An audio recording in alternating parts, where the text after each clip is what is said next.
안녕하세요. 정보기술 재능 나눔입니다. 오늘은 그래프 레그에 대해서 살펴보겠습니다. 먼저 지식 그래프란 무엇인지 살펴보겠습니다. 그리고 챗 GPT를 이용해서 지식 그래프를 실제로 그려보면서 지식 그래프와 언어 모델 간의 관계도 살펴볼 텐데요. 이 부분이 그래프 레그에서 제일 흥미로운 부분이 아닐까 생각합니다. 이어서 그래프 DB 제품들을 살펴본 후에 그래프 레그를 정리하겠습니다. 마지막으로 전통적인 레그와 그래프 레그를 비교해 보겠습니다. 지식 그래프는 정보와 데이터 간의 관계를 구조화된 형태로 표현하는 데이터 모델입니다. 주로 노드와 엣지로 구성되며 노드는 개체를 나타내고 엣지는 이들 간의 관계를 나타냅니다. 이처럼 데이터를 관계형 구조로 저장하면 단순한 키워드 검색을 넘어 맥락과 의미를 이해하는 데 도움을 받을 수 있습니다. 지식 그래프를 사용하는 대표적인 사례가 구글의 지식 패널입니다. 최근 인기를 얻고 있는 브래드 피트 주연의 F1이라는 영화를 검색하면 화면에서 보시는 것과 같이 오른쪽에 영화와 관련된 정보들이 나타납니다. 이 정보들이 바로 구글에서 구축해둔 지식 그래프에서 얻어온 정보들입니다. 이처럼 구글의 지식 그래프는 구글이 단순한 검색 엔진을 넘어 정보 큐레이션 및 질문 답변 시스템으로 진화하는 데 결정적인 역할을 한 기술입니다. 구글 지식 그래프는 2012년도에 처음 도입이 되었는데요. 구글은 전 세계의 사실과 정보를 수집하여 이를 데이터베이스화하고 이들 간의 관계를 구조화하여 거대한 지식 기반 시스템으로 구축해 놓고 있습니다. 사실 지식 그래프는 이미 1980년대부터 연구 개발되어 왔습니다. 그런데 인공지능 시대의 지식 그래프가 특히 각광을 받고 있는 이유는 무엇일까요? 화면에는 왼쪽의 문장을 오른쪽의 지식 그래프로 보여주고 있습니다. 위에 있는 한두 문장은 사람이 직접 작업해서 지식 그래프를 그릴 수 있을 것입니다. 하지만 아래의 경우처럼 한 권의 책을 지식 그래프로 만드는 일은 사람이 할 수 없습니다.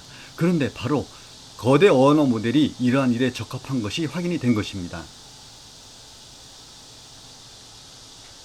실제로 챗 GPT를 이용해서 지식 그래프를 그려보면서 이것이 얼마나 간단한 일인지 확인해 보겠습니다.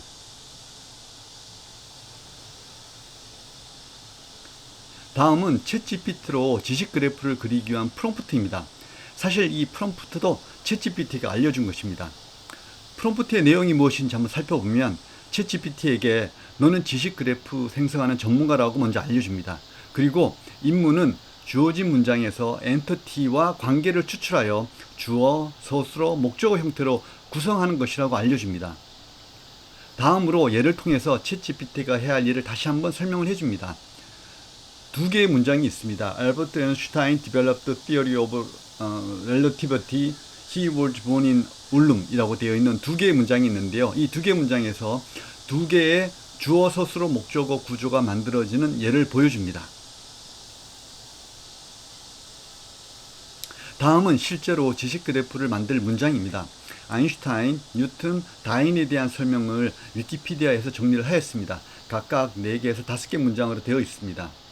앞장에서 보셨던 프롬프트의 제일 마지막에 문서 데이터를 추가를 해서 이를 챗 GPT에게 전달해 보겠습니다. 실제 작업을 영상으로 보시겠습니다.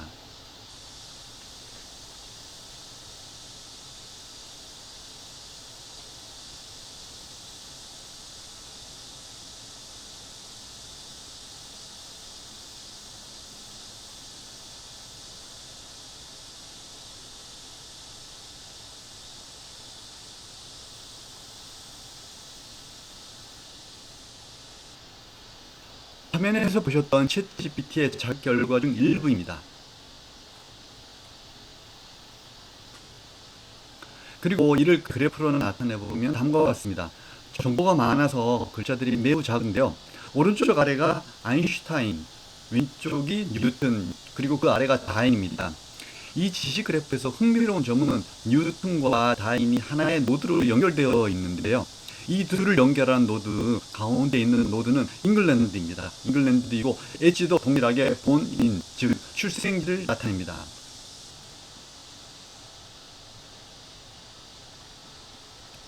문서 데이터로부터 노드와 엣지들이 추출이 되면 이를 데이터베이스에 저장하게 됩니다. 그래야 매우 많은 양의 정보들로부터 빠르게 검색을 할 수 있기 때문입니다. 대표적인 그래프DB 제품들은 여러 가지가 있는데요. 그 중에서 제일 위에 있는 Neo4j가 가장 널리 사용되고 있습니다. 전통적인 관계형 데이터베이스에서는 SQL이라고 하는 정형화된 검색 언어를 사용을 하는데요. Neo4j는 사이퍼라고 하는 검색 언어를 사용을 합니다. 예를 들어 왼쪽 아래와 같은 이수신 장군에 대한 지식 그래프가 포함된 그래프 데이터베이스가 있다고 한다면 이 중에서 이수신 장군의 출생지를 검색하기 위해서는 오른쪽 아래와 같은 이런 검색 언어를 사용을 하게 됩니다. 그러면 답변은 서울이라고 출력이 되게 됩니다. 이제 그래프 레그를 정리해 보겠습니다. 후이즈 알버트 아인슈타인과 같이 자연으로 된 검색이 입력이 되게 되면 그래프 레그는 그래프 데이터베이스에서 정보를 검색을 합니다. 검색 결과는 3번 DB 리저트에서 보시는 것 같이 주어, 소스로, 목적어 형태의 정보들이 됩니다. 하나가 아니고 이제 여러 개의 주어, 소스로, 목적어가 될 것입니다.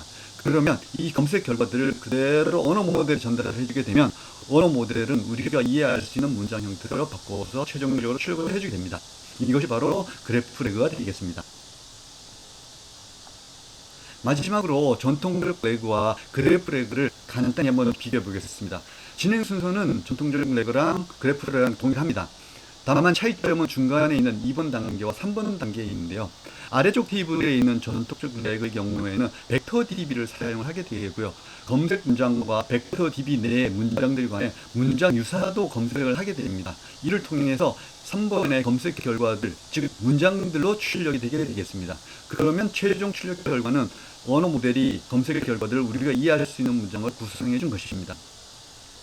네, 오늘은 그래프 DB에서 살펴봤습니다. 네, 감사합니다.